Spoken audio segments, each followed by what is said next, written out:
This is going to give you the energy to go on. Radio Pirate. Radio Pirate. Voici les Radio Pirate News avec Jeff. OK, finalement, c'est parti. C'est fait. Bon début de semaine sur Radio Pirate. Mon nom est Jeff Fillion. Jerry, t'es salué. Tu as un bon week-end, mon Jerry? Week-end spécial. Week-end spécial. Oui, week-end spécial. spécial. On va juste résumer ça rapidement dans les prochaines secondes, juste pour partir. Puis, vous savez que Radio Pirate, c'est un livre ouvert. Donc, c'est des petites choses cette semaine. Aujourd'hui, on voulait régler des petites affaires pour le souper au Normandin et tout. On va avoir une couple de jours d'ajustement parce que notre chum, Mr. White, n'est pas en studio avec nous. Il n'est pas là pour peut-être, je dirais, 2 semaines faciles, là, Joey? Un bon 2 semaines. Bon 2 semaines facile. Donc, petit accident qui est arrivé au cours du week-end. Passé une petite nuit à l'hôpital avec mon chum Jerry. Oui. Donc, notre ami Jess, we love you, man. Take care. Je sais qu'il va faire des choses à distance aussi, donc, parce qu'il ne veut pas arrêter pantoute. Puis, sérieusement, j'ai toujours dit, si Mr. White n'est pas là, on est fait. Parce que Mr. White, c'est un peu le cœur de toute Radio Pirate. Un genre de maestro. Là. Exact. Donc, comme un orchestre, puis pas de maestro. Des fois, ça va un peu moins. Ben, la musique, ça joue. Ça joue très bien. Ça mais joue. il y a des petites affaires. Ouais, on dirait que c'est pas la même tune. Non. Donc, c'est ça. Donc, voilà. On va. Ce que je veux vous dire, c'est que ça se peut que cette semaine et l'autre semaine, il y ait des choses qui soient inhabituelles. OK? Donc, dans la livraison, quand vous allez recevoir des podcasts et tout, parce qu'on ne veut pas mettre de pression sur notre ami Mr. White. Il m'a gagné pas mal. Donc, il fait quand même des choses à distance, mais ce ne sera pas la vitesse normale. OK? Donc, je tiens juste à vous le dire. Envoyez-vous pas de message pour plus de détails. Puis, make Mr. White soit en shape, puis il vous racontera lui-même tout ce qui est arrivé. C'est ça. Puis, merci de sa part pour tout ce que tu as fait, Jerry. Tu as été extraordinaire. Donc, on va essayer dans la nuit à l'hôpital avec notre ami Mr. White. On est là pour ça. Il faut s'entraider dans la vie. Hein. Ben, c'est ce que je disais à Mr. White hier. Mr. White disait, vous n'avez pas arrêté. Faut s'entraider. Au bout de la patente, là, on arrive pas mal kiff-kiff. Oh oui. On a... C'est sûr qu'il y en a il y a toujours des gens qui reçoivent plus qu'ils donnent. Ça, c'est clair. Mais généralement, on arrive kiff-kiff. Quand on est des bonnes personnes, on arrive kiff-kiff. Donc, quand c'est le temps d'aider un, on l'aide. Mais un jour, l'ascenseur va venir. Donc, c'est comme ça qu'on fait les choses. À part le week-end bizarre, tout s'est bien passé. J'ai vu que Lynn était de bonne humeur. Lynn est de bonne humeur, Lynn est de oui. bonne humeur. Donc, un peu de football. Ouais, pas bien. Ben, hier soir. Oui. Ça a fini comment, finalement? Non, ça se peut pas, Jeff. Ça se peut pas. Moi, parce que les c'est une super game, là. À la base, le Baltimore à Buffalo. Oui. Et au début, moi, ce que j'ai écouté, jusqu'à la mi-temps, les Ravens semblaient en contrôle. Ah oui, il est en contrôle, même encore plus loin que ça dans la game. Moi, j'ai lâché la game, c'était 40-25, il restait 4 minutes. OK. Là, je vais aller me coucher, tu sais, parce que là... Mais la game était très, très bonne, puis, tu sais... mais là, tu n'avais pas dormi bien dans la nuit. Donc, il faut que tu récupères. Mais j'ai dormi un peu dans la soirée. Tu sais, je me suis comme un peu assoupi... oui, je comprends. Après le souper, là, une petite heure. Là. Parce que ce game-là, moi, j'aime le football. Je suis pas un expert de football, mais j'aime les gros clubs. Là, les clubs là, spectaculaires. Puis, vraiment... On sait que les Bills, en début d'année, sont toujours bons. Oui. Les Ravens aussi. Donc, on savait que c'était une grosse game. C'est ça, une grosse game. La face, c'est que, imagine-toi, là, c'est 40-25, il reste à peu près 4 minutes. Ben là, 40-25, c'est fini. Là. Non, la game est finie. C'est 15 points. Mm-hmm. Donc, 15 points, c'est 2 touchés plus un placement. On s'entend-tu, là? 15 points, c'est un converti. Oui, c'est ça. 2 convertis. 2 convertis, tu gagnes. Et si tu fais un botté puis un converti, t'égales. Buffalo remontait à la game. Et si boire. Puis là, un matin, j'étais là, voyons, qu'est-ce qui se passe? C'est quoi cette histoire-là? Là, je suis allé écouter la fin du match. La fin du match. Ce que j'avais pas vu. Oui. My God. Non, là, tu vois que le football, c'est vraiment un sport unique. Là. Unique. Il va arriver quelque chose, il va se poser quelque chose. Ça veut dire un attrapé tout à fait spectaculaire. Donc là, est-ce qu'ils ont gagné en temps réglementaire ou ils réglementaire? Ben voyons donc. Je te dis. te le dis. Des catchs incroyables. Regarde, c'est grosse fin de match. Vraiment, vraiment le fun. Wow, Tes Dolphins, ça a été moins bien. Regarde, moi, je vais t'annoncer de quoi. J'aime le football. J'ai écouté le match hier soir jusqu'à demi, là, parce que je voulais aller me coucher. Le dimanche, j'essaie de me coucher de bonne heure. Je comprends. On se couche un peu plus tard la fin de semaine, donc le dimanche, j'essaie de me coucher de bonne heure. Puis, je me suis couché à mi-temps. Pensant que les Ravens avaient le contrôle de cette game-là sur les Bills à la maison en partant. Pour moi, c'est même si les Ravens sont forts, c'est un genre de upset pareil. Puis j'ai dit ça à mes filles hier, j'ai dit, j'écoute le football parce que j'aime le football, mais je me suis détaché de mon équipe. OK? Puis je m'en suis rendu compte au cours de l'été. C'est toute la saga. Puis une des choses que j'aime pas, c'est le fanbase. Je déteste le fanbase des Dolphins. Le fanbase, c'est pas de même. Si tu aimes une équipe de cette manière-là, prends pour une autre. Donc, tu veux dire, c'est des fans qui en laissent passer ou c'est des fans agressifs? Non. C'est des fans losers, agressifs, toujours en train de voir le pire. OK. Puis, tu peux rien bâtir quand tu as des fans de même. Tout le reste suit. Puis, écoute, ça veut pas dire que j'ai des doutes sur l'organisation. Je pense qu'effectivement, on est dû pour un reset. Je pense pas que McDaniel ça fait. Je pense pas que Greyer ça fait. Puis je pense pas que le chemin... parce que là, ils ont découvert comment bloquer Tua. Facile. T'as des wide receivers très, très petits, pas très forts. Donc, facile à bloquer. Eux autres, ils ne sont pas capables de bloquer rien. Ligne qui est anémique. Donc, ça, c'est la même chose depuis que je suis le football. Non, je sais. Je le dis tout le temps. Puis, si t'as pas de ligne, ben, t'es cuit. Hein? Regarde, on a vu le match entre... c'était qui entre... on a vu la game entre les Cowboys et les Eagles. T'sais, les ligne offensive, ligne défensive, c'est les deux lignes. C'est là que ça se passe. Le gros joueur de ligne défensive qui a craché au visage du carrière des Cowboys, ça a changé complètement l'allure du match parce que lui, c'est un joueur vedette. Donc, c'est un joueur dominant. C'est le gars qui arrête la course. C'est lui qui l'arrête. Donc, quand il n'est pas là, ben, il y a de la course contre toi. Donc, ça finit de même. Donc, on est là à regarder les flashy players, mais le football, puis notre ami Vince nous le dit souvent, le football, ça se gagne dans les tranchées. Ça se gagne avec les deux lignes, offensive et défensive. Donc, moi, j'ai décidé que c'est terminé pour...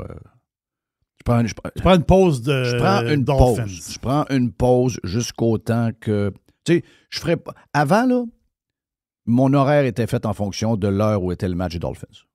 Là, je vais checker mon téléphone. Ah, ils perdent. OK, parfait. Ça me fera rien. Hier, j'ai regardé, c'était 20-0. J'ai fait « Ah. » Ouais. J'étais dans le char, je revenais de chez Mr. White. Ça. J'ai fait « Ah. » Donc, tu sais, j'étais préparé à ça. Par contre, ton club, les Chargers, m'ont vraiment impressionné contre les Chiefs. Je peux dire que les Chiefs ne sont pas les Chiefs. Ça, je pense que la majorité des observateurs le savaient.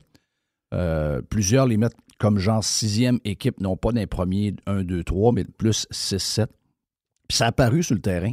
Quoique les Chargers sont, d'après moi, meilleurs que qu'est-ce que les experts ont dit. Parce que c'était extrêmement bien exécuté, le match de vendredi soir au Brésil. Très, très bien exécuté. Herbert a été excellent. 318 verges. Excellent, regarde. Bon plan de match, bien coaché. C'est toute la différence du monde. Pour mes Dolphins, je vais survenir. Ça ne me surprendrait pas que McDaniels perde son poste d'ici 2-3 semaines. Ah ouais. Et que John Gruden reviendrait dans la NFL comme coach des Dolphins. Ça prend ce genre d'enfant de chienne-là, ça prend la face... C'est quoi? C'est Chucky, c'est ça? Donc, ça prend la face du gars méchant qui arrive puis qui brasse les gars un peu. Tu sais, je veux dire, tu peux pas coacher une gang de même en étant un genre de gars un peu flyé, un peu... Non, ça marche pas, là. T'es au football, t'es pas prof universitaire. T'es au football. Tu as fait affaire avec des vrais alphas. Ça prend un head coach qui a de la poigne puis qui est respecté par ses joueurs. Puis c'est pas le cas de McDaniels, je pense pas. C'est un gars qui arrive avec des Lululemon puis des petits bas, des patentes de même. Ça peut pas faire au football. Ça peut pas marcher. Ça a marché une couple d'années parce que le gars est un gars très brillant puis il a réussi à monter un plan. Mais le plan fonctionne jusqu'au temps qu'une équipe et un coach défensif trouvent comment te bloquer. Et une fois que c'est fait, toutes les autres limites, puis t'es fini. Donc, avec le type de joueur que t'as. Puis tu sais, je vous dirais même que je pense que Tua ne reviendra jamais un carrière d'élite, étant pris dans une certaine mobilité en raison de sa fragilité pour les commotions cérébrales. Donc, même lui, je pense que... Il n'y a pas eu comme 3 commotions, 2, 3. Oui, c'est ça, exact. Il s'est fait sonner plusieurs fois. Plusieurs matchs ordinaires, plusieurs matchs avec peu de points, mais un des matchs que je retiens, qui a été probablement le meilleur match du week-end, c'est les Jets contre les Steelers. Les Jets contre les Steelers, d'abord, une tonne de points. 34-32. Ça s'est gagné à la toute dernière seconde avec un botté, je pense, de 60 verges. Et c'est malade. Aaron Rodgers a connu une superbe game. Field, le gars qui était à Chicago, qui était... Parce que là, c'était... Vous savez que le carrière des Steelers, hier, c'était Rodgers, qui était le carrière des Jets l'année passée. Et le carrière des Jets, c'était Fields, qui était le carrière des Steelers l'année passée. Donc, c'était comme le même club avec des affaires différentes. Donc, c'est ça. Donc, super de... Puis, je dirais que la game avec la game des... les Lions à Green Bay. À Green Bay. Les Lions à Green Bay. Quoique les Lions à Green Bay, je vais vous dire une affaire, c'est que mon feeling, c'est que les Lions de Détroit vont être un peu les Dolphins aussi cette année. Donc, on l'a vu hier. Plusieurs pensent que tout le système offensif des Lions qui était impeccable, super vite, super, tu sais, une belle offensive. Il y en a plusieurs qui disent, ouais, je pense qu'il y a des clubs qui ont figuré out comment bloquer cette offensive-là.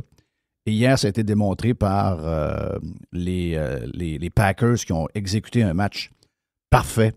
Et ça a été une longue après-midi pour les Lions de Détroit, que je considère comme une super équipe. Là. Je ne suis pas un anti-Lion, au contraire.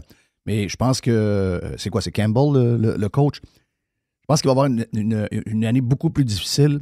Même chose pour leur corps arrière. Je pense que ça va être une saison beaucoup plus longue. Ils ont perdu quelques joueurs aussi. Ils ont perdu, je pense, des joueurs de ligne. Ils ont perdu des choses comme ça. Donc, ça peut faire des gros changements. Anyway, c'est parti. C'est parti. Oh, c'est parti. Plusieurs matchs, je vous dirais, où ce qu'on voit que les équipes ne sont pas huilées encore. C'est toujours ça la première semaine. Hein. Toujours quelques surprises, des équipes pas prêtes, des équipes qui, tu penses, là, finalement, après 2-3 semaines, la machine est repartie. C'est le cas des Bengals. Et les Bengals, ils ont toujours de la misère à partir. Ils ont toujours 2-3 défaites en partant. Et finalement, ils se battent jusqu'à la fin pour rentrer dans les playoffs parce qu'ils finissent en force.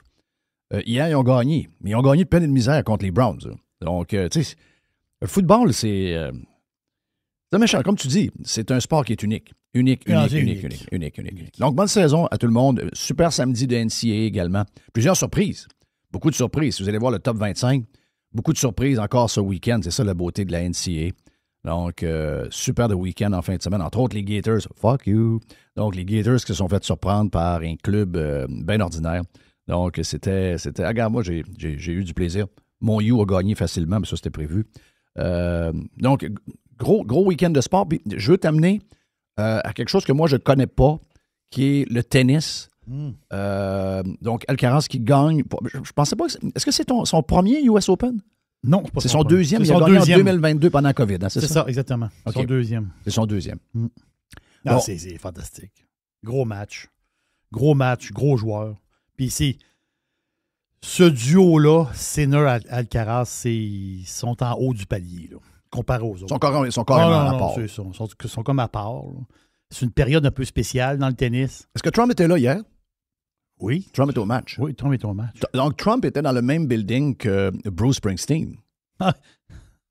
Et Sting. Sting était avec Bruce. Il est arrivé Courtney Cox à un moment donné. Je ne sais pas si tu as vu. Non. Oui, Courtney Cox est allé voir Bruce Springsteen. Tu sais le lien entre les deux? Oui. Courtney, elle a embarqué sur le stage.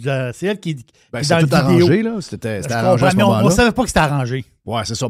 C'est que ces vidéos-là, à l'époque, on nous faisait comme à croire que c'était une vidéo qui avait été faite pendant un show live. Oui. Mais c'était comme arrangé. C'était arrangé. C'était arrangé avec... et le modèle, la jeune modèle qu'on avait pris pour danser avec Springsteen sur la Dancing in the Dark. La belle fille aux cheveux courts. Noirs, avec des petites espadrilles blanches. Oui. C'était Courtney Cox, qui aujourd'hui est quasiment méconnaissable avec tout son botox et toute sa patente. Là. Moi, que j'ai toujours trouvé la plus belle des filles de Friends. Malheureusement, elle s'est scrappée avec les années. Elle a voulu garder sa jeunesse. Puis elle est venue avec une face de babouin. Ça, c'est bien triste. Ouais, c'est ça. Trop de piqûres. Donc là, elle est allé voir Bruce. Bruce, hey, Courtney, Tu sais, lui, quand il l'a engagé, c'est même pas lui qui l'a engagé, mais le gars, le producteur du vidéo, quand il l'a engagé, personne ne savait que cette fille-là, à un moment donné, allait venir une plus grande star, même que Bruce Springsteen. Personne ne savait ça. C'est pour vous dire comment est-ce que la vie est remplie de surprises. Et là, elle s'est présentée à la blonde de Bruce Springsteen, qui doit avoir quoi? 35 ans? 37 ans? Max? Bruce, quoi? 76? 75? Il paraît bien. Il paraît en shape. Mais c'est toujours un peu bizarre de voir ça. En parlant de musique, tiens, Rick Davis, un des leaders, un des deux leaders de Supertramp. OK, il y avait deux gars qui composaient les tunes, il y avait deux gars qui chantaient et qui se relançaient. C'était le cœur de Supertramp. Tu avais Roger Hodgson, qui est toujours vivant aujourd'hui, et Rick Davis, qui est décédé hier à l'âge de 81 ans. Donc, comme le disaient les autres membres du band, Goodbye Stranger. Puis il était en route pour The Paradise. Donc, Goodbye Stranger, c'est lui qui avait écrit ce hit-là de Supertramp. Supertramp, groupe très, très populaire au Québec. Très populaire. Breakfast in America a été un des plus gros disques de la fin des années 70, début 80. Je vous dirais, à l'époque de The Wall et tout ça, ça a été probablement dans les gros albums à ce moment-là. Il y avait eu 4-5 tunes qui ont été des méga hits sur Breakfast in America. Donc, ça a été un disque où le band a été numéro 1 à travers le monde. Mais un des marchés qui était le marché numéro 1 de Supertramp, c'était le Québec et le Canada. Donc, même si ce sont des Anglais, le marché numéro 1. Donc, on a été bien avant, parce que les Québécois avaient beaucoup d'amour pour la musique progressive. Supertramp a joué un peu dans ces eaux-là, tout en étant un peu différent. Donc, les Québécois se sentaient... Il y avait un lien entre Supertramp et les Québécois depuis longtemps. Breakfast in America était tellement huge que là, tout le monde embarquait dans le bandwagon à ce moment-là. Puis Roger Hodgson a quitté, je pense, pas longtemps après Breakfast in America. Il y a comme eu une genre de chicane entre lui et Rick Davis sur comment, musicalement, vers quoi on s'en allait avec toute l'évolution de la musique à ce moment-là. Et les deux ne s'entendaient pas du tout. Donc, Roger Hodgson est parti solo aux alentours de 83-84, je pense. Et Supertramp n'a jamais pu être le vrai Supertramp sans ce duo-là. Donc, Rick Davis, j'aimerais ça vous jouer un peu de musique, comme on le fait habituellement, faire un genre de jukebox, Jeff, et faire le tour de Supertramp. Mais malheureusement, les compagnies aujourd'hui avec les AI nous bloquent systématiquement quand on utilise de la musique. C'est complètement cave, juste le rappeler. C'est pas compris, c'est ça. Là. Parce que en écoutant un extrait, ça te donne le goût d'aller écouter la tune. Exact. Donc, j'embarque dans le bandwagon de mon ami Rick Beato. Si vous ne le suivez pas sur YouTube, allez-y. 5 millions et quelques centaines de milliers de followers sur YouTube pour les gens qui aiment la musique. Rick, qui a déjà travaillé avec notre chum Phil et son band dans le coin de Atlanta il y a plusieurs années comme producteur. Donc, Rick est devenu une méga star sur YouTube, fait beaucoup d'entrevues avec il fait des entrevues avec tout le monde. Donc, tous les grands artistes, il y a. Il y a tout le monde. Donc, allez suivre Rick Beato. Et là, Rick est en guerre contre les compagnies de disques, surtout Universal, qui lui envoie des claims quasiment. Il se lève le matin, il regarde son téléphone, il y a 50 claims sur des vidéos qu'il a faites où il passe des bouts. Et on peut comprendre que les compagnies de disques veulent avoir le contrôle sur la musique qu'ils jouent. Si, mettons, demain matin, je fais un podcast puis je joue les chansons dans son entièreté, ça se dit? Entièreté, c'est ça. Ça se dit, OK. Donc, si, mettons, je joue la chanson au complet, puis j'en joue une autre après, puis j'en joue une autre après, puis là, finalement, je deviens comme une station musicale, je peux comprendre que YouTube n'aime pas ça, que Spotify n'aime pas ça, parce que nous, on est en podcast, donc on est bloqué par des bots AI qui nous bloquent. Mais je ne peux pas comprendre que les artistes, c'est un peu en dehors d'eux autres, là, parce que c'est pas eux autres qui mènent ça. Malheureusement, ils ne mènent pas grand-chose. Parce que souvent, les artistes sont avec Rick Beato. Donc, Rick Beato se fait démonétiser. Donc, ça veut dire quoi, monétiser? Ça veut dire que les vidéos que vous écoutez, il y a des annonces. Et les annonces sont partagées entre le créateur et Google. Mais s'il y a quelque chose qui transgresse les règles de Google, l'argent va tout à Google. Ou encore, l'argent va aller à des artistes ou à la compagnie de disques qui gère les artistes puis qui pensent que le vidéo utilise des affaires qui leur appartiennent. Donc, dans ce temps-là, l'argent est détourné entre celui qui a fait la vidéo et elle s'en va vers la compagnie de disques. Donc, c'est une affaire qui est bien plate. Peut-être un peu complexe pour le monde qui ne sont pas dedans. Mais juste vous dire que nous autres, on aimerait ça continuer de vous faire. Parce que plein de monde me demande, « Hey, Jeff, quand est-ce qu'on va faire un jukebox? » J'aimerais ça, sauf que je peux juste pas. T'sais, ils ne nous laissent pas jouer des bouts. S'ils nous disaient, vous pouvez jouer un bout de vos chansons, puis vous pouvez y aller jusqu'à 30, 40 secondes, puis jusqu'à ce moment-là, il n'y a aucun problème. On aurait du plaisir à le faire. Mais les innocents ne comprennent pas que quand on fait ça, on fait découvrir de la musique à beaucoup de monde. Ben oui. Puis que c'est très bon pour le catalogue de paquets d'artistes qu'on pourrait jaser. Rick Beato, c'est un excellent vendeur de la musique. Mais le gars se fait démonétiser des vidéos alors qu'il est assis avec le compositeur de la toune et l'interprète de la toune ou encore le producteur de la toune. Puis ces gens-là sont là, puis ils écoutent le gars, il écoute sa musique avec Beato, puis là, il explique comment il l'a fait. Et là, rentre 2 jours après, 3 jours après, une fois que la vidéo est mise sur YouTube, rentre des claims de la compagnie de disques en disant « Vous êtes en train de me voler, enlevez cette vidéo-là, sinon on fait fermer votre compte YouTube par Google. » Donc, alors que l'artiste est là, l'artiste il dit « Ben non, c'est moi qui leur donne la permission de le faire. C'est ma composition. C'est ma toune, c'est la toune que j'interprète, c'est la toune que j'ai produite. On s'amuse, on est en train de jouer des petits bouts de 15-20 secondes, puis on monte des passes. Donc, c'est crazy de même. Crazy de même. Donc, Rick Davis, ça, juste pour finir. Rick Davis, Supertramp, 81 ans. Là, c'est un après l'autre. Hein, je vous le dis à chaque fois, là, c'est un après l'autre. Ça va débouler pas à peu près. Tous les artistes qu'on a aimés, tous les gens qu'on connaît depuis 20, 30, 35 ans, 40 ans.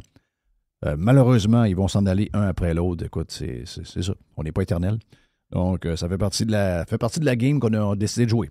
Donc, voilà pour le football. Voilà pour la musique. Voilà pour toutes les petites choses qu'on avait à mettre au point en partant. OK, partie numéro 1 qu'on vous a donné aux gens sur Radio Pirate Live. De nos Radio Pirate News, la version Prime de ce matin. On a un autre bout pour vous après. Fresh. New. The Revolution. Radiopirate.com. 100% Pirate.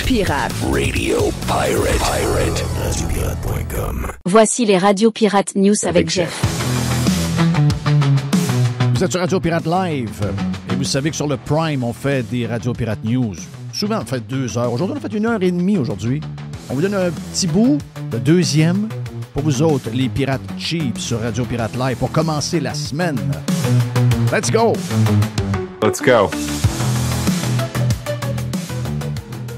Plusieurs sujets aujourd'hui. Beaucoup d'affaires en fin de semaine. Ben, beaucoup de choses, tu sais. Beaucoup d'affaires mélangées. Oui, exact. Mais ça vous montre... Ça vous montre la rapidité dans le monde de fou dans lequel on est. Parce que moi, je fais pas beaucoup de choses la fin de semaine. J'ai fait une vidéo en fin de semaine. Oui. J'ai fait une vidéo sur Instagram. Je fais jamais ça, moi. Peut-être que je vais y prendre goût. Donc, j'ai fait une vidéo dans mon garage pour vous montrer les outils Milwaukee, le starting kit qu'il y avait. La fameuse boîte. La fameuse boîte. Elle est pas mal complète, on va dire de quoi. Il y a du stock là-dedans, pas à peu près. Là. Puis, c'est une boîte qui vaut 1300$. Puis là, en tout cas, pour l'instant, je suis rendu à 2000$. Donc, j'ai fait un encan. Je l'ai fait sur Instagram. Là, tu as une offre de 2000$. J'ai eu des offres à 1500$, j'ai eu des offres à 1800$. Là, j'ai quelqu'un à 2000$. J'ai pas rechecké un matin, là, mais je devrais finaliser ça cet après-midi quand on va avoir un peu de temps.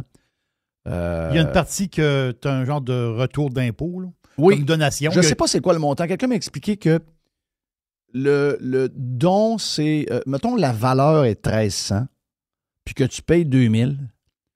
Je pense que c'est le 700$ qui est déductible. Je comprends.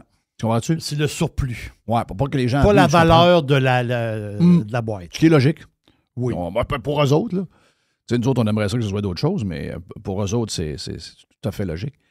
Donc, j'ai fait ça en fin de semaine. J'ai fait ça pour les œuvres Jean Lafrance. Donc, vendredi, il y a un party country. Vendredi, on a ce party country-là.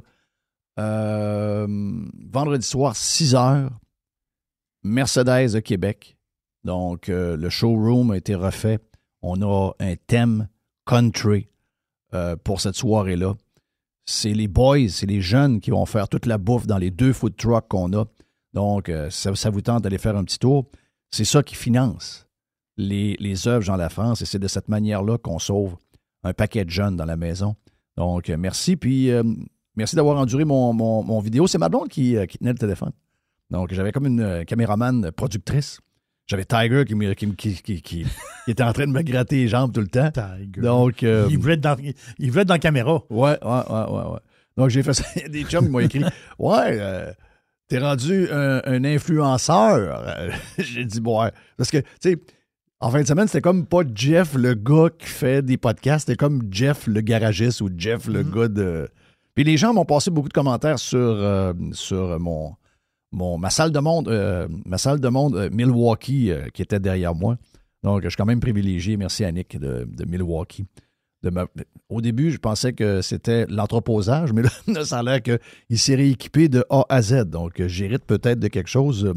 Si c'est le cas, je peux dire que ça sera quelque chose qui va bien servir parce que j'utilise mes mains pas mal la fin de semaine. Donc, en fin de semaine, j'ai fait un paquet d'affaires, puis j'ai pas tellement suivi ce qui se passe, mais des fois, tu checkes ton téléphone, puis il y a des affaires que même si tu fouilles pas, tu peux pas faire autrement que les voir.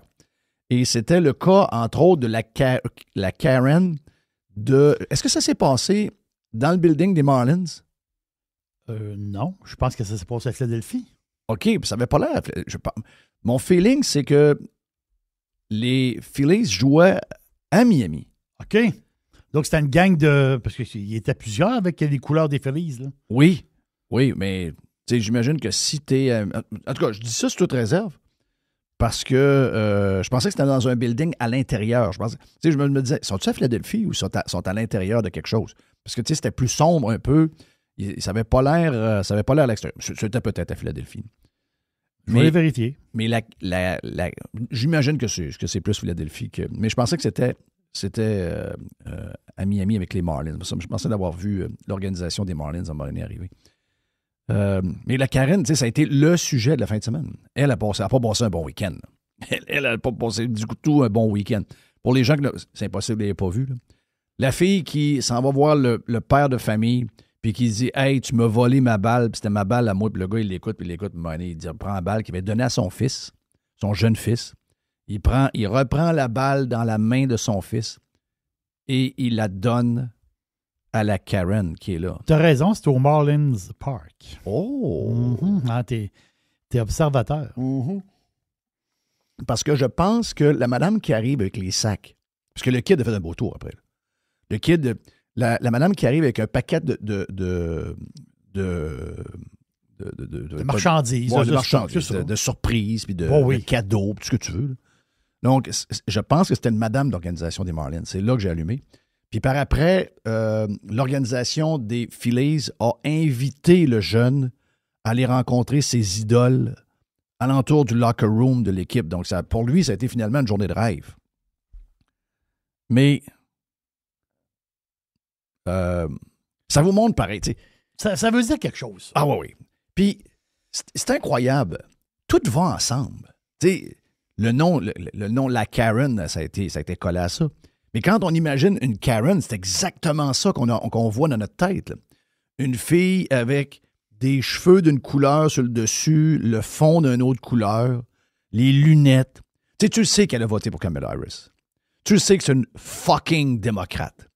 Tu le sais que c'est probablement une fucking woke. Tout fit. Tout est là.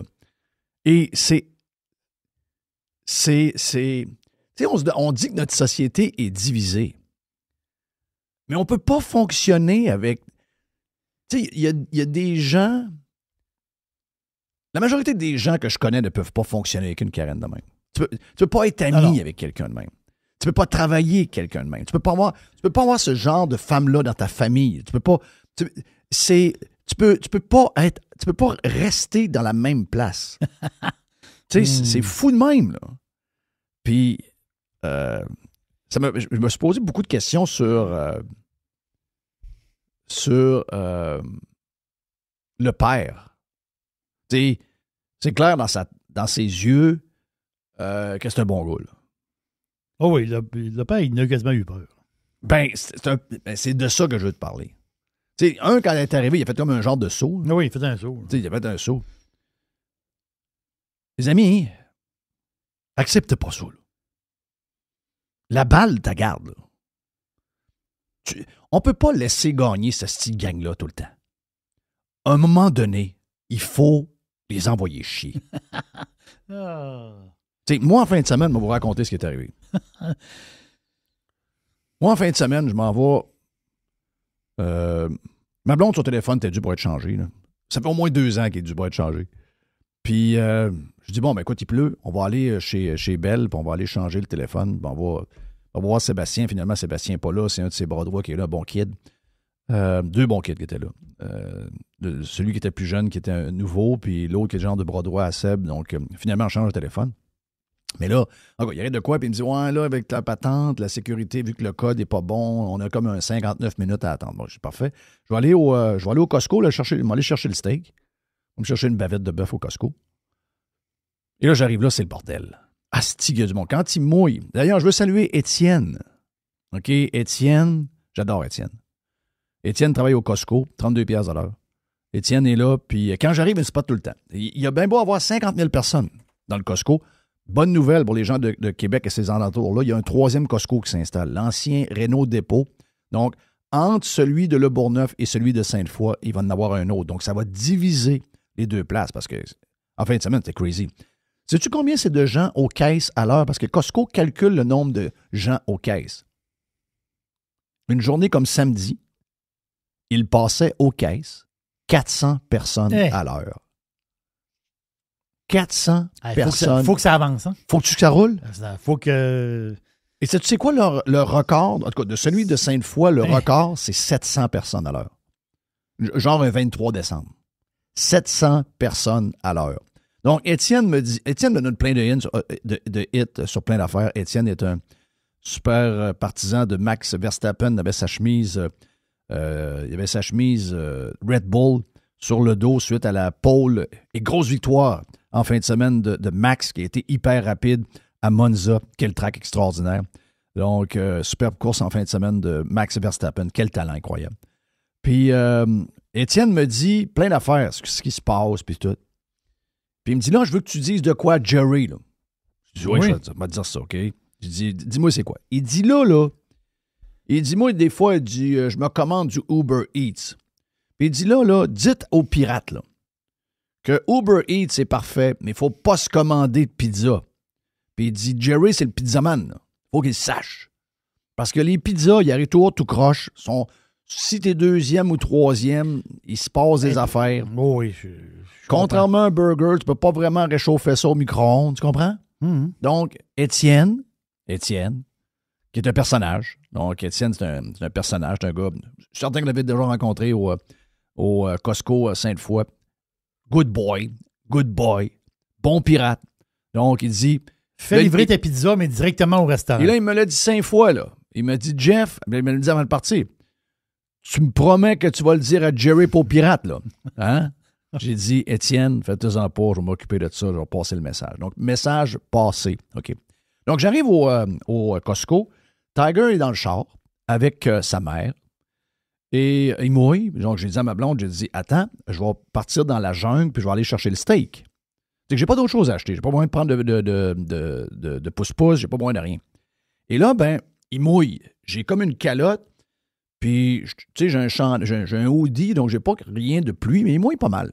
Donc, tu sais, tu marches, puis t'as comme baissé un peu pour éviter que l'eau de la palette, de la calotte, te tombe d'en face. Tu sais, tu t'organises juste la tête pour que l'eau draine par en avant. Et il n'y a pas de stationnement nulle part. Moi, je suis stationné en arrière du magasin. C'est la première fois que je me stationne là. Je suis en arrière, donc il n'y a pas de place nulle part. Et là, il y a une Karen qui voit que sur le long du mur du building, proche de la porte, il y a un stationnement qui se libère. Et elle n'est pas dans le chemin. Elle est dans le fond du parking, loin à droite. Donc, elle est dans une allée. Et là, elle décide que c'est son parking. Elle fonce. Elle fonce, pas de break. Et moi, je suis où? Moi, je la vois pas. Tu sais, je marche assez vite vers la porte. Je la vois pas arriver de côté. Et là, il y a un gars qui me crie « Hey, attention! » Là, je me lève, je vois le char arriver, je break, elle me passe. à 1 pouce des pieds avec ses pneus. Méchante malade. J'y ai crié en tabarnak. Le style boomer à marde avec son Acura. J'y ai calissé un coup sur le dash en arrière. Pas sur le dash, mais sur le genre de coffre. Là. J'y ai calissé un coup dans la fenêtre. Bang! Ça a fait un esti de saut. Faut pas tolérer ça. Hier, quand je suis allé porter Mr. White en venant de l'hôpital, sur boulevard Raymond, t'essayes à un moment donné de couper vers la droite, t'es en train de t'engager, et il y a quelqu'un qui sort en arrière de toi et qui dit « Toi, non, c'est moi qui va passer en premier, mon tabarnak. » Avec une Audi, donc elle a du pouvoir. Et là, elle me frôle l'aile. Mais là, je ne sais pas à ce moment-là que c'est une fille. Et là, je la poigne sur l'autre lumière. Asti, je baisse ma fenêtre. Je dis « Hey, merci, ta petite calice. » Je la pointe, je leur prends le temps de la regarder dans les yeux, et là, elle me regarde en voulant dire « Mais qu'est-ce qui se passe? » Chris, réveillez-vous, Asti. Réveillez-vous. Vous n'êtes pas seul au monde. Donnez un break. Je suis embarqué dans la voie. Finalement, lumière, t'as tourné à gauche après que je sois passé. Ça n'aurait rien changé à ta vie. Juste d'être courtois. Hier, il y a une femme qui passe ici dans la rue. On marche Tiger. Il est à peu près 5 heures. Une Karen qui arrive avec son enfant de 5-6 ans. Elle est à côté de nous. La rue est large de même. On est dans le bois, là. Ma blonde le regarde dans les yeux et elle dit « Bonjour ». La fille, elle nous regarde. Elle n'est même pas capable de réagir. Ben non. Même pas capable de sourire. Même pas capable de répondre. Complètement figée. On ne peut pas fonctionner avec ce monde-là. Là. On est incapable de fonctionner avec ce monde-là. Je vous le dis, on est incapable de fonctionner avec ce monde-là. Asti que le monde est capoté. Le monde est capoté ben raide. Donc, pour une balle de baseball, une bonne femme peut virer à moitié folle. Oui. Mais moi, c'est pas... Puis la balle est dans les mains d'un enfant. Là. Oui. Elle veut enlever la balle des mains de l'enfant. Pensez à ça 2 secondes. Pensez à ça, là. La situation, que ce soit n'importe quelle situation. Là. Oui. Mettons que moi, je vais au Capitole. Je vais au Capitole, là, puis je catch une balle. Je suis le bord du 3e but, là, puis il y a une fausse balle, puis j'appoigne. Moi, je ne garde pas la balle. Hein. Et à côté de moi, il y a un flot quelque part. Il y a une petite fille en avant. Il y a un petit boy en arrière. Mais il donne la balle. Mm-hmm. Ah oui, c'est sûr. Je donne la balle parce que moi, j'ai l'avantage d'être grand puis de pouvoir m'étirer puis je pogne la balle. Je la donne un petit. Le petit, il est super content, lui. Des fois, les jeunes aussi, ils amènent le mythe. Là. Oui. C'est drôle. T'sais. Non, mais elle tient absolument à avoir la balle. Là. Elle, c'est ma balle. Elle a tombé proche de moi. C'est vrai que le gars est allé vers elle chercher la balle, mais sans qu'on l'isse-tu, là. C'est une balle, là. Donne ça aux jeunes. Non, oui. Elle veut sa balle. Elle veut sa balle. Cette balle-là, c'est à elle. Non, c'est ça que ça... Mais tu vas faire quoi avec la balle? Elle va rien faire avec la balle. Tu vas dire à tes chums que tu as pogné une balle? Oui. Puis, hey, c'était un gars qui l'a pogné, puis il l'a donné à son gars. Puis, je suis allé le voir chercher, pour lui dire, hey, c'est ma balle. Oui. Ben, plus de valeur, ta caisse de balle. Dans le sens qu'il n'y a pas le trip de gagner une balle, c'est parce que tu l'as eu. C'est toi qui l'as eu. C'est toi qui l'as pogné. T'as un gant, oui. T'as amené ton gant, tu l'as pogné, ou encore le rebondi sur toi, tu l'as eu. On le voit des fois au hockey. Il y a des vidéos. Là. C'est drôle parce qu'il y a des affaires de même, il y en a plusieurs sur le web. Des fois tu te demandes si c'est tout vrai. Là. Mais tu as un joueur de hockey qui lance une rondelle. Tu sais, ils sont en train de pratiquer avant la game. Ah oui, il vise un jeune. Il y a un petit jeune de l'autre bord. Le petit jeune est là, puis il vise un jeune. Puis là, il passe la rondelle par-dessus la baie vitrée. Mm-hmm. Il y a une grande niaiseuse ou un grand niaiseux qui ramasse la boque puis s'en va. Exact. Il te manque sur un bardeau. Esti. Tu fous, toi, Criff? Ah, c'est pour les enfants. Complètement. C'est pour les petits. Puis, je vous le dis. Voyons. Tu sais, ça monte. Regarde. Tourne-toi, là. Ah oui, on la voit, là. Ce n'est que ça qu'on voit, là. Là, ils sont interviewés en passant, là. Ils sont partout, là. Ils sont partout, là. Donc, il raconte son histoire. Lui, ce gars-là, c'est un bon gars, là. Il aime son fils. Là. Il a fait ça pour son fils. Ben oui. T'as des enfants, là, qui sont plusieurs dans... Mais l'erreur qu'il a faite, c'est d'avoir donné. Je comprends ce qu'il dit, là. Ouais, non, moi, j'aurais dit, fuck you, esti. Fuck you. Esti de Karen. Hey, elle a-tu pas fait un beau tour, elle? À un moment donné, on pensait que c'est quelqu'un qui travaillait dans une école au New Jersey, etc. Il y a eu plein d'affaires qui ont couru. Puis après ça demandait quasiment la cancellation de cette femme-là pour qu'elle perde sa job.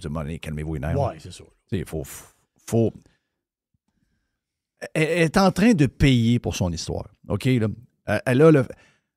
Mon feeling, c'est que... Faut qu'elle change d'allure, autrement dit. C'est ça que tu veux dire. Ah, ben oui, oui. Oh, elle se fait... Fais-toi éteindre des cheveux noirs, puis change de lunettes. de look. Ben, change ta coupe de cheveux au complet. Oh, oui. Change de style, change tes lunettes. Oh, oui. Méga Karen. Donc, c'est les images qui courent partout. Puis, tu sais, regarde, t'envoies des histoires de même. Il y en a d'autres. Ils nous en montrent d'autres en ce moment. Là. C'est arrivé au US Open. US Open, la casquette. Oui, donc toutes des choses qui deviennent virales. Puis, dans le monde d'aujourd'hui... tout le monde a des caméras. Ben, c'est ça. Il faut que tu... Pense à ton geste. Tu sais, moi, j'ai pas de pitié pour elle. J'ai pas de pitié pour elle parce que dans l'univers dans lequel on est aujourd'hui, on vient de vivre l'histoire du couple, là, la patente du show de Coldplay. Là. Quand tu t'en vas dans un stade de même, comporte-toi comme du monde parce que tu sais pas, ta vie peut changer. Ta vie peut changer juste par une mauvaise affaire que tu as faite. C'est ça. Maintenant, on peut plus circuler, on peut plus être dans un endroit public puis être un moron parce que tu peux devenir viral et que ça peut changer ton existence à jamais, jamais, jamais, jamais. Tu comprends la patente, là? Ben oui. Donc, c'est complètement crazy. OK, ben voilà pour les deux bouts qu'on vous a donné des radios pirates live d'aujourd'hui, lundi. Jerry, un bout de boîte pour vous autres après.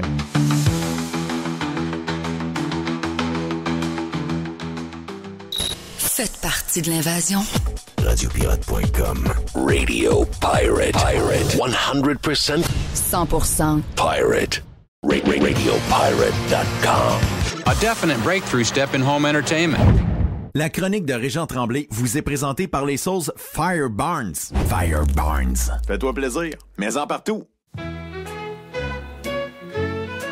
Régent raconte avec Jeff.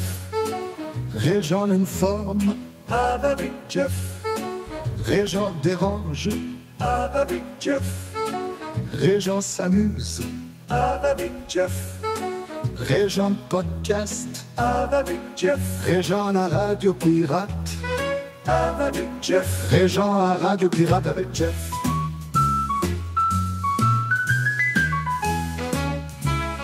Hey, Reg, est-ce que j'ai compris que tu as fait un retour dans la presse en fin de semaine? C'est ça que j'ai vu? Si tu as lu un texte dans la presse, oui, c'est ça que tu as lu. OK. Là, c'est parce que j'ai pas lu le texte encore, parce que j'ai pas pris mon téléphone en fin de semaine, mais à un moment donné, j'ai vu quelque chose passer, puis j'ai vu texte de Régent Tremblay sur Ken Dryden. J'ai dit, oh, Reg, de retour à la presse. Tabarouette, ça prend un événement grandiose pour ça? Ben, ça prenait la mort de Ken Dryden. Non, c'est Jean-François Bégin, qui est le rédacteur en chef. M'a appelé samedi matin parce que j'avais écrit un court texte sur Facebook, probablement. Puis il m'a demandé, il dit, Régent, il dit, est-ce que tu accepterais d'écrire un texte pour la presse? Ben là, tu sais, c'était compliqué un peu parce que Punching Grace, normalement, je devais écrire lundi matin. Mais à un moment donné, tu sais, le principe, c'est si Ken Dryden meurt vendredi soir ou samedi matin, t'écris le lendemain. T'écris le plus vite possible. Fait que j'ai réglé ça. J'ai écrit j'ai écrit le même texte parce que, à un moment donné, je pensais écrire 2 textes, mais ça veut dire que tu te fais concurrence à toi-même. Il y a du monde qui aurait dit que tu étais meilleur dans la presse, meilleur dans... Fait que là, j'ai écrit le même texte, puis on l'a publié dans Punching Grace et dans la presse dimanche matin. OK. Et j'ai bien aimé ça. Les réactions, c'est quasiment gênant, par exemple. Je veux dire, Normand Legault, mettons, ben du monde. Ben du monde. Que c'est plaisant, c'est là que tu devrais écrire, puis, mais là, à un moment donné, c'est... Pas toi qui décide? D'un, c'est pas moi qui décide, puis deux, la liberté que je me donne sur Punching Grace, c'est dans un forme...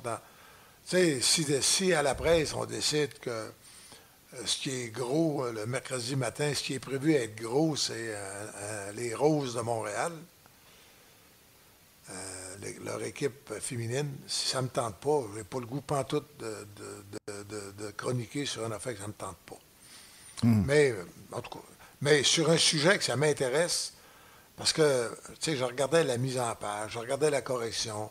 J'avais écrit dans les lobbies d'hôtels. Ben, eux autres, le pupitre, ils l'ont vu. Tu regardes, si tu compares le texte de la presse et de Punching Race, à la presse, c'est dans les halls d'hôtels. Parce que, en français, un lobby, c'est pas un lobby d'hôtel, c'est un lobby pour faire des pressions sur un gouvernement. OK, oui, moi, je comprends. T'sais, autrement dit, la mise en page est impeccable. C'est du travail de... Ça, j'ai aimé ça. C'est un travail de grand professionnel. C'est un côté que j'ai vraiment... J'ai beaucoup... J'ai aimé ça. J'ai écrit un texte. Je devais écrire 800 mots. Je n'ai écrit 1300. Mais comment tu veux résumer Ken Dryden en 800 mots? C'est impossible. C'est dur en griffe. Regarde, parle-nous... Pourquoi Ken Dryden... tu sais, moi, je veux pas... moi, quand Ken Dryden est reparti étudier... on avait trouvé ça bizarre dans le non, mais c'est parce que moi, ça m'avait démoli. Je sais pas pourquoi, ça m'avait démoli. Puis je veux dire, on avait quand même Wayne Thomas, on avait Michel Place, on avait Michel Larocque qui a essayé de... Puis on va se le dire, Ken, c'était pas le goaler pour l'époque... Ben, je comprends qu'à l'époque, c'était pas les goalers d'aujourd'hui, mais je veux dire, c'était pas le goaler le plus technique de la gang. Non. Puis, tu sais, Carey Price, tant qu'à ça... C'est ça que j'écrivais ce matin. Là. Carey Price avait sensiblement la même taille. Dryden était à 6 pieds 4. Price, 6 pieds 3. Puis, mais techniquement, Price est 1 million de milles en avance de Dryden. Oui, c'est ça. Ben, tout a évolué à ce niveau-là. À ce niveau-là. Mais Price a eu des coachs, Pee-wee Bantam, des coachs de gardiens de but. Oui, c'est ça. Il y a toujours eu des coachs de gardiens qui se sont développés à partir de François Allaire avec Patrick Roy. Ben, tu sais, Patrick, là, il faut revenir à ça parce que il y a eu... Mais c'est la force morale. Price, Marc Bergevin l'avait dans son bureau, puis les deux hommes braillaient. Penses-tu que Sam Pollock braillait avec Ken Dryden?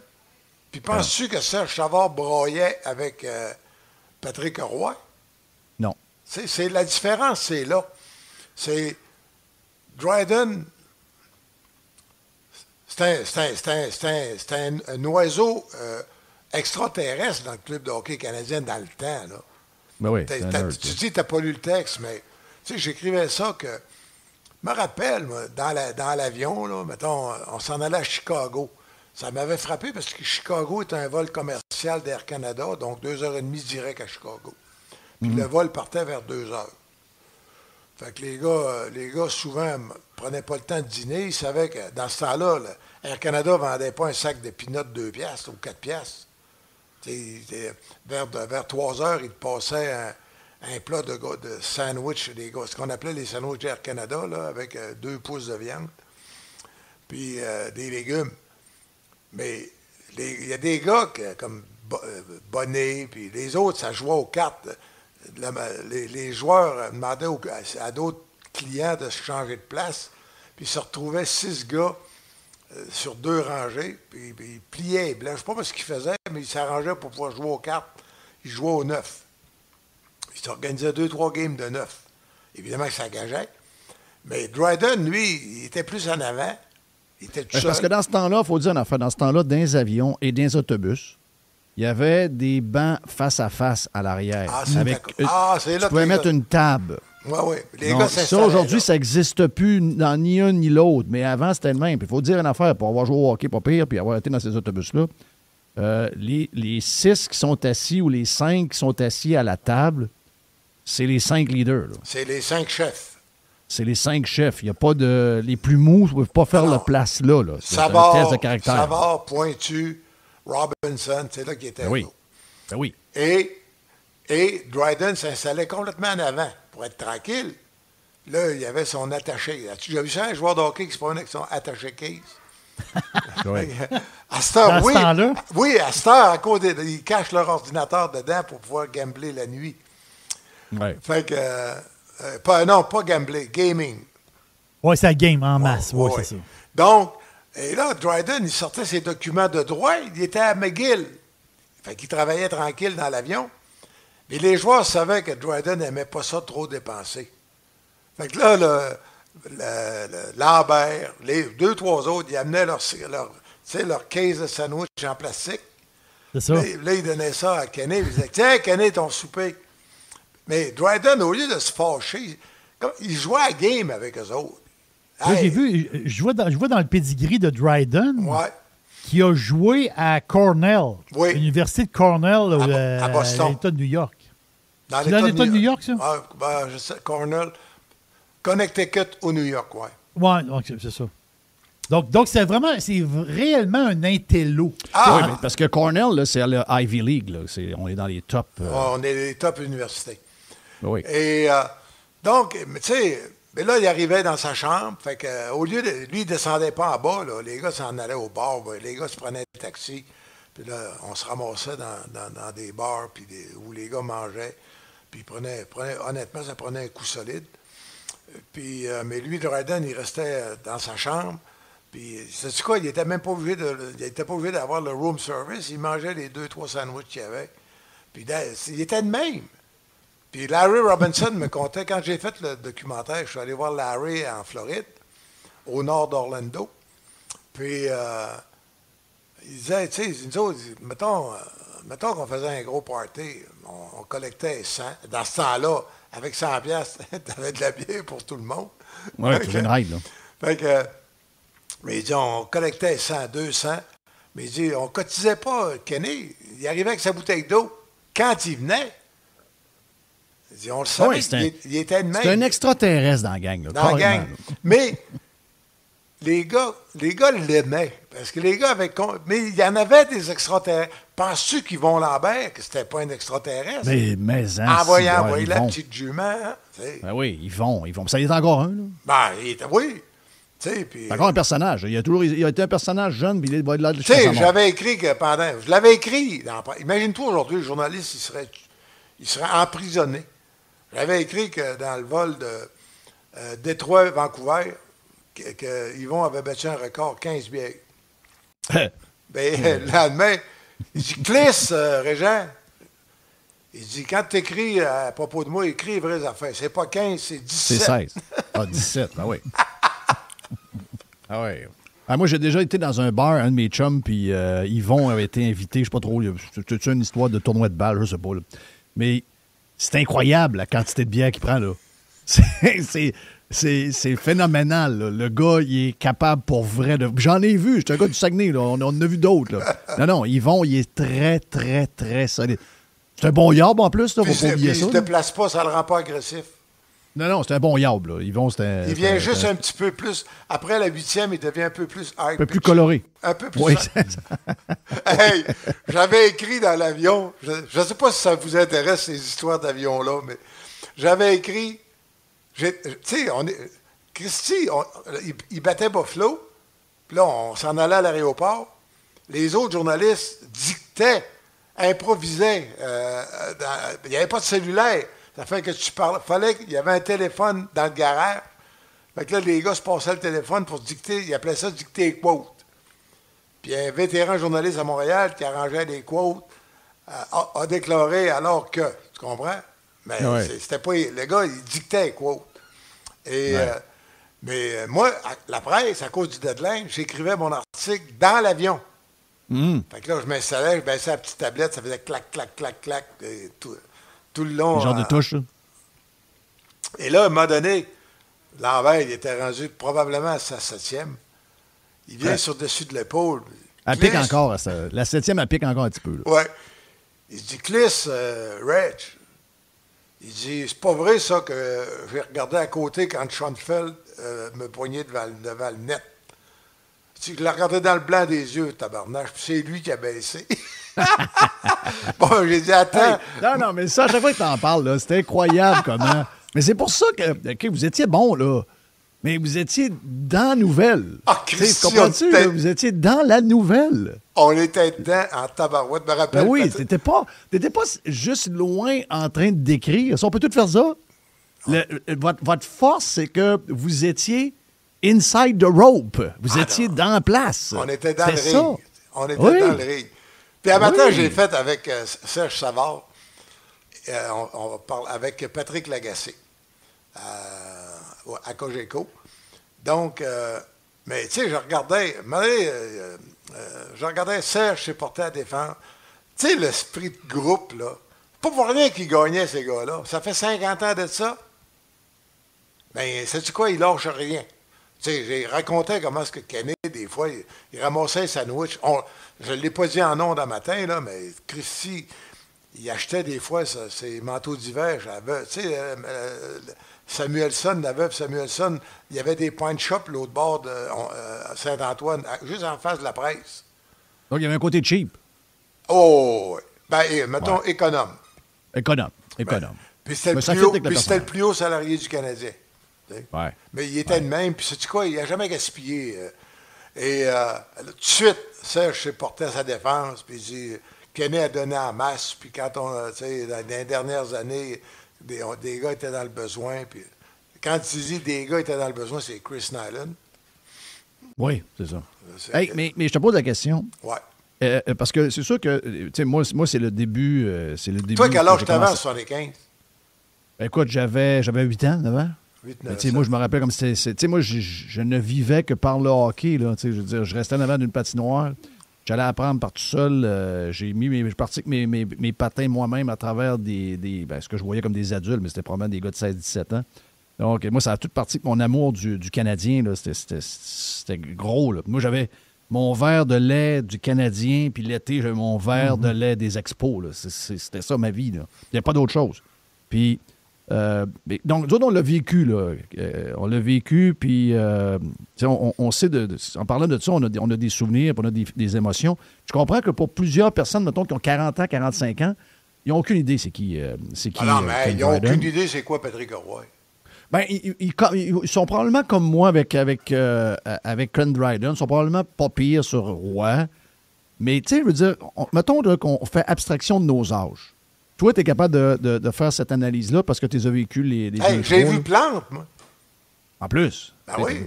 CKRS a commencé en 56. Ben oui. CKRS TV. Donc, j'avais 12 ans en 56. OK. Mettons Plante là-dedans. Plante là-dedans. C'est dur d'essayer. Puis je comprends que le sport a changé. Je comprends l'importance de l'image, puis du marketing, puis toute la patente, puis ce qu'on est capable de bâtir aujourd'hui avec à peu près rien. Puis j'y enlève pas son talent, mais il a quand même accompli, à part, mettons, victoire aux Olympiques, ça fait la même, où n'importe quel goaler a pu gagner en passant, avec l'équipe qu'il y avait là à ce moment-là. Oui. C'est dur de comparer les goalers dominants du Canadien. Plante, Dryden, Roy. Après ça, tu peux aller jusqu'à Carey Price. Tu peux faire un petit saut par chose qui était là avant, là, qui avait mis sa tuque. Là, tout, là, José Théodore a eu 2 saisons de grand gardien. Voilà, exact. Donc, je veux le mettre dans la liste, OK? Je tiens à le mettre dans la liste parce que il y a pas juste des stats, il y a des trophées qui montrent qu'il y a eu ces années à lui. Là. Mais comment tu mets ça tout ensemble? Là? Je veux dire, tu sais, moi, des fois, j'essayais de calmer les gens sur Carey Price en disant, voyons, calmez-vous, il est bon.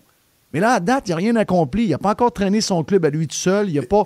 Vous allez me dire, ouais, mais là, il m'a dit, Dryden, as-tu vu le club qu'il avait? Après ça, Patrick Roy, ben lui, oui, mais ils ont eu la chance d'être éliminés. Il y a toujours des raisons. Donc, on les met dans l'ordre, là. Il est où Dryden par rapport à Plante, à Roy? Essaye de faire un ordre là-dedans. Sur le plan, la différence fondamentale, moi, je pense que techniquement, Price était meilleur que Dryden, techniquement. Non, mais ça, c'est parce que c'est l'époque. C'est l'époque. Oui. Mais, tu sais, l'influence morale, ça compte, ça. Tu sais, Granfield gagnait 7-6. Mais Granfield était cool. Il se fâchait pas.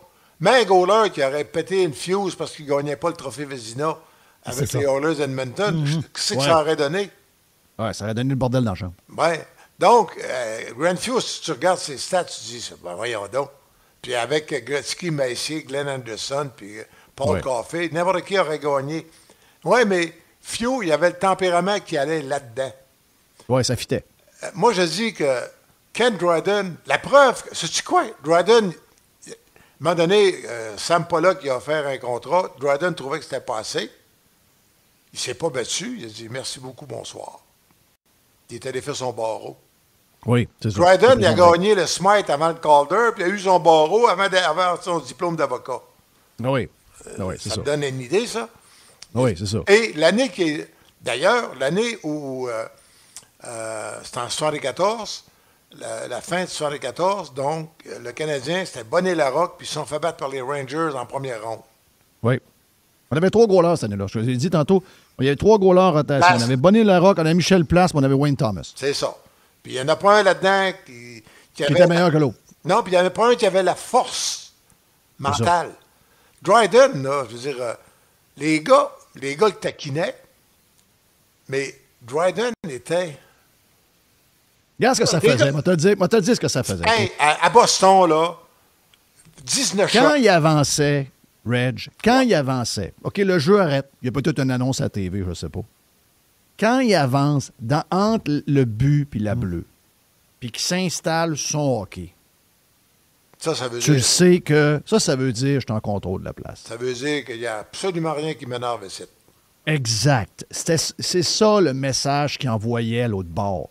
Le gars qui est dans le net, il n'a pas peur de vous autres. Il est calme comme le matin à 5 heures quand le jour se lève.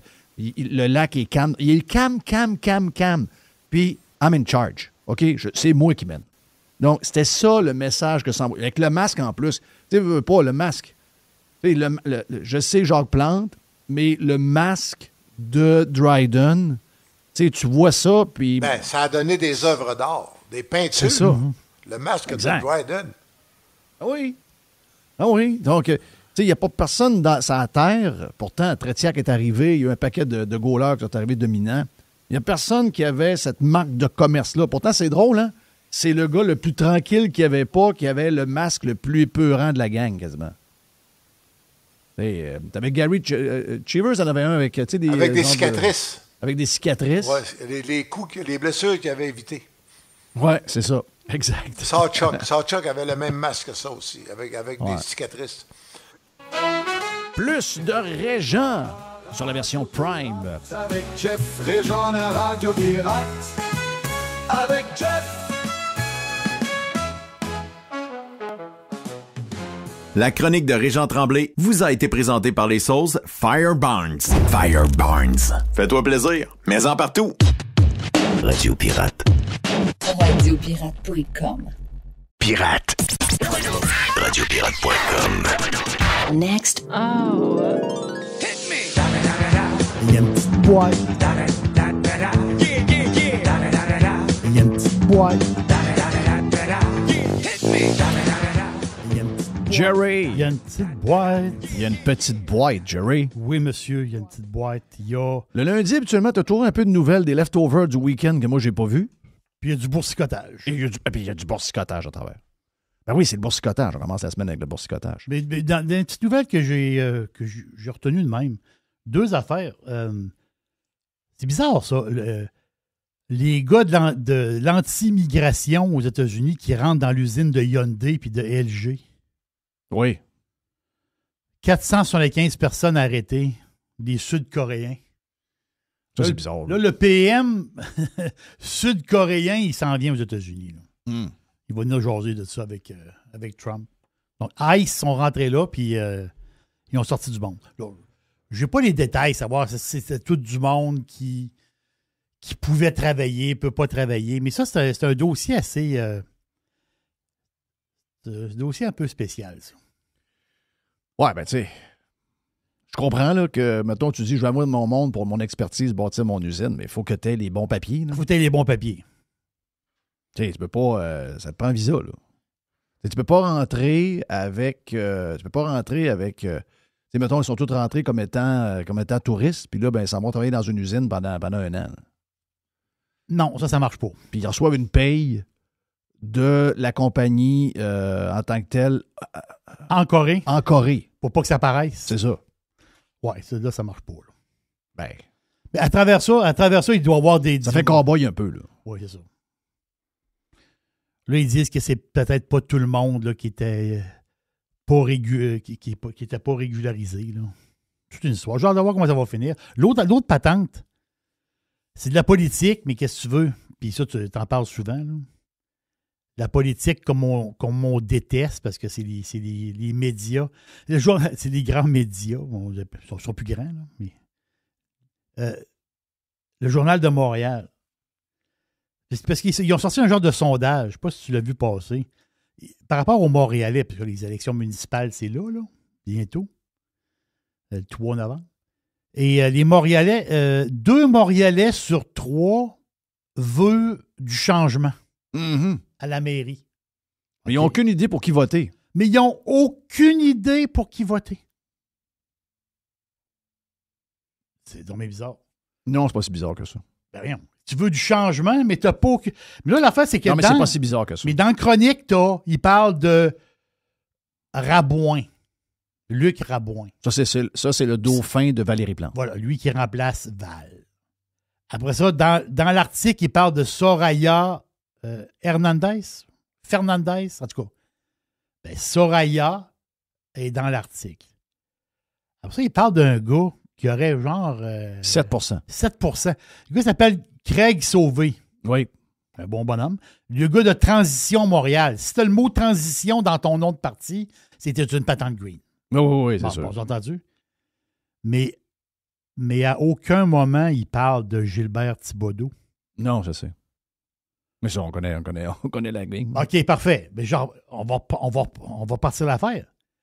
Les Montréalais veulent du changement, mais ils ne savent pas pour qui voter. Parce que d'autres, ils se disent dans leur tête. Ben, ils ont 3 candidats pareils. Là. Soraya, Rabouin puis Sauvé, ils pourraient être dans la même équipe. Oui. C'est pour ça qu'ils sont mélangés. Mais ça nous montre, pareil, la qualité de politiciens qu'on a. Tu sais, j'ai déjà regardé, là, c'est les candidats de Montréal. Vous ne trouvez pas que les gens qui font de la politique maintenant, ils n'ont plus d'envergure? Comment ça se fait que les gens de caractère, comment ça se fait que les... Ouais. Tu sais, un leader, là, tu le vois, là. C'est un gars qui a du panache, quelqu'un qui arrive, qui a de la drive, quelqu'un qui a... Tous ces gens-là ne peuvent plus se présenter. Donc, on a tellement voulu avoir du monde ordinaire, puis du monde woke, puis du monde mou, puis du monde open ci, puis open ça, que ça donne la qualité de gens qu'on a en ce moment. Tu sais, Ils ont peur d'Éric Duhem, Chris. Oh oui, c'est ça. Tu sais, c'est pour vous montrer quel genre de monde ils veulent. Éric Duhem, à leurs yeux, c'est un dangereux. C'est quelqu'un qui va mettre le Québec en sang quasiment. Là. Donc, tu sais, ça vous montre. Après ça, ça braille qu'ils ne savent pas pour qui voter. Ben oui, mais c'est vous qui demandez d'avoir ce genre de candidat-là. La minute qu'arrive quelqu'un avec un peu de panache, avec de la drive, il est considéré comme quelqu'un de dangereux. C'est quelqu'un d'extrême. Le gars qui parle fort. Il arrive un gars. D'abord, il y a un gars. Il arrive un gars. Fait pas. Il arrive un gars qui a l'air d'un gars. Il parle comme un gars. Il se tient comme un gars. Puis il parle fort. Oui. Puis il a des idées. Puis il dit là, je vais aller voir la police. Hey, c'est qui ce dangereux-là? C'est qui cet extrémiste-là? Ben non, c'est quelqu'un avec de la drive. C'est un genre de leader. Ah ouais, on n'est pas à l'aise avec ça. Ben, vous avez ce que vous avez demandé. Arrêtez de vous plaindre. Vous demandez ça, ça fait 20 ans que vous demandez des astis de mollassons. Ben, c'est ça que vous avez. Puis des greens. Puis des greens. Des mous, mais des greens aussi. Ça, l'affaire, c'est des woke, des greens, des mous. Ben, c'est ça que vous avez. Oui. Rabouin, c'est un hyper green. Là. Ben oui. C'est pas... C'est de la grénitude, là. Il y en a un qui parle. Il y en a un qui parle un peu de business et d'enlever des pistes cyclables qui nuisent. Pas toutes les pistes cyclables. Celles qui nuisent. Exact. Ben, il y en a un, puis il n'en parle pas. Et, les Montréalais peuvent bien être mêlés. Là. Ils peuvent bien être mêlés.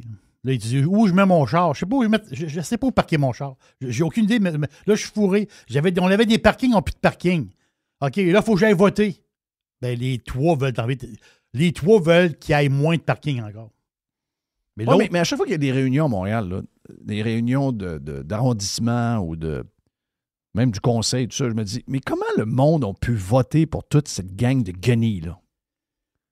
Tu sais, les gens sont insultés de la manière qu'ils se font répondre, sont insultés de la réponse en tant que telle, ils sont insultés sur comment le processus fonctionne. Le monde est tout un peu en sacrament, là. Mais à la base, comment ça que... Tu sais, tu peux avoir été trompé une fois. Tu dis, je l'avais rencontré, il est venu cogner à ma porte, puis ça avait bien de l'allure. Je pensais pas qu'elle était de même. Je pensais pas qu'elle allait m'enlever mon parking. Je pensais pas qu'elle allait m'enlever toute mon affaire dans mon quartier, qu'elle allait faire que plus rien qui roule ici, puis tout est croche, puis tout le monde fait de la queue leu pour essayer de se trouver un parking, puis après ça, on est bloqué par telle piste cyclable qui bloque le chemin, puis là, ils ont fermé telle rue pour faire une rue piétonnière, puis etc. Donc là, tu dis, OK, je ne l'avais pas vu quand elle est venue me voir, mais pourquoi qu'elle a été réélue une fois, 2 fois, 3 fois, 4 fois? Pourquoi Marie Plourde est encore là? Elle est là depuis tout le temps.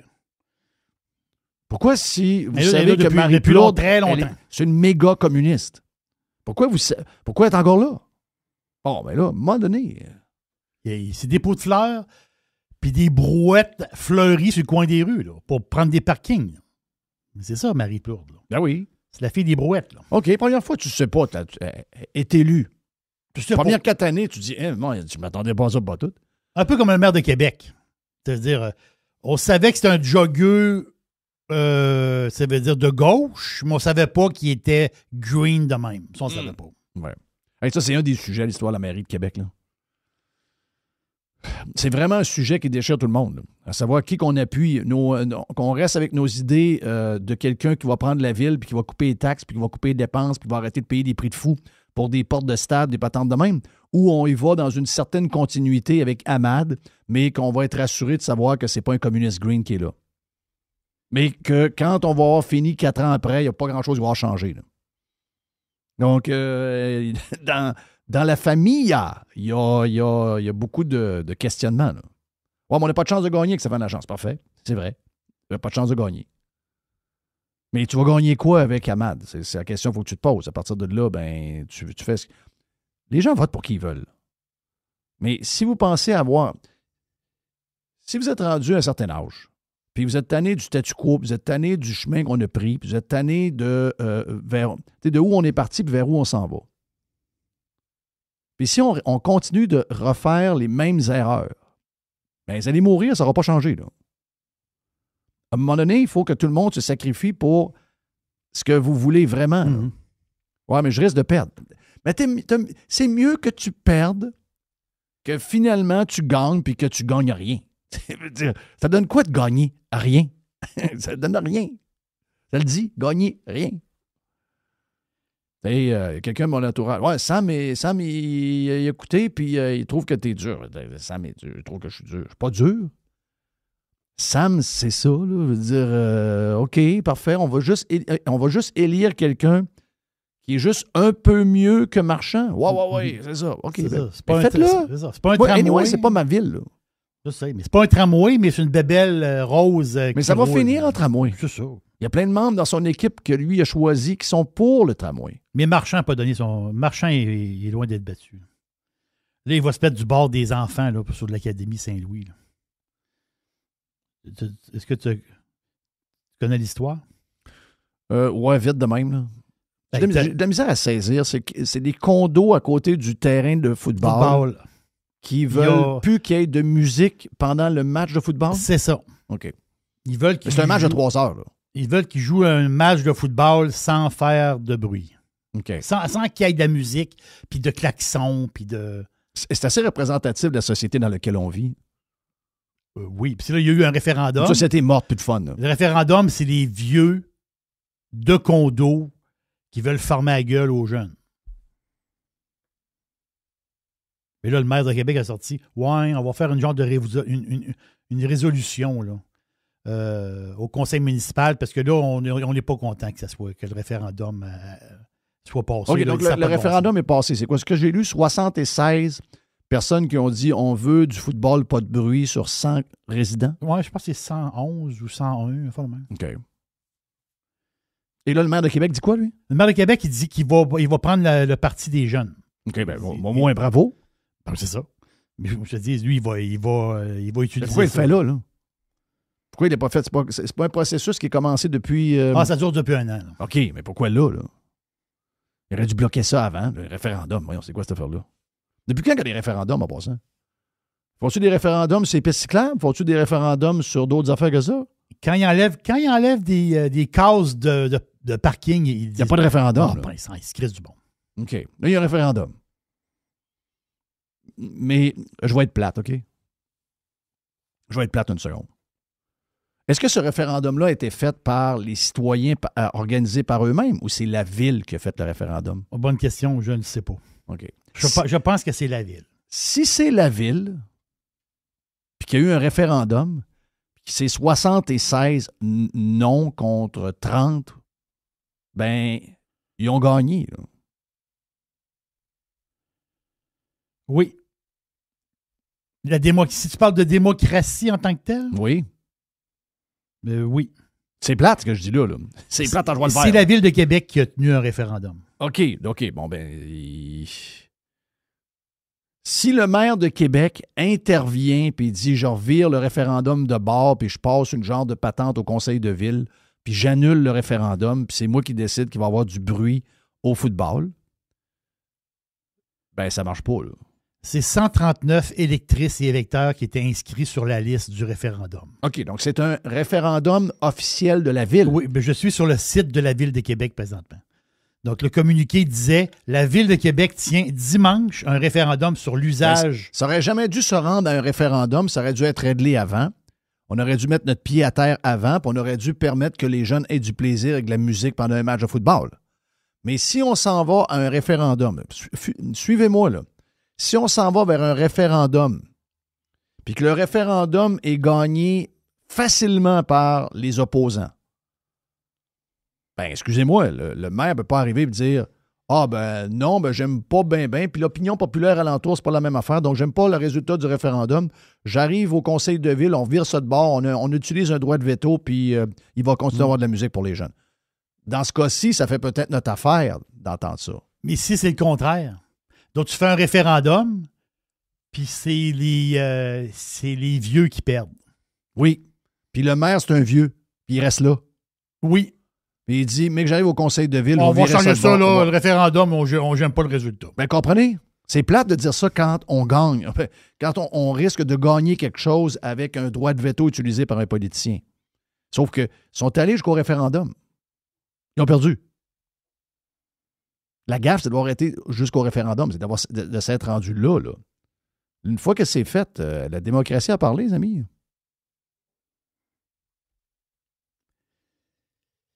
Tu sais, les règles ne s'appliquent pas juste quand ça fait ça notre affaire. Là. C'est ça. Des fois, des référendums... Là, c'est plate de dire ça là, en passant. Des référendums sur certains sujets, moi je n'haïs pas ça. Ça me fait chier de vous dire ça. Là. Ben...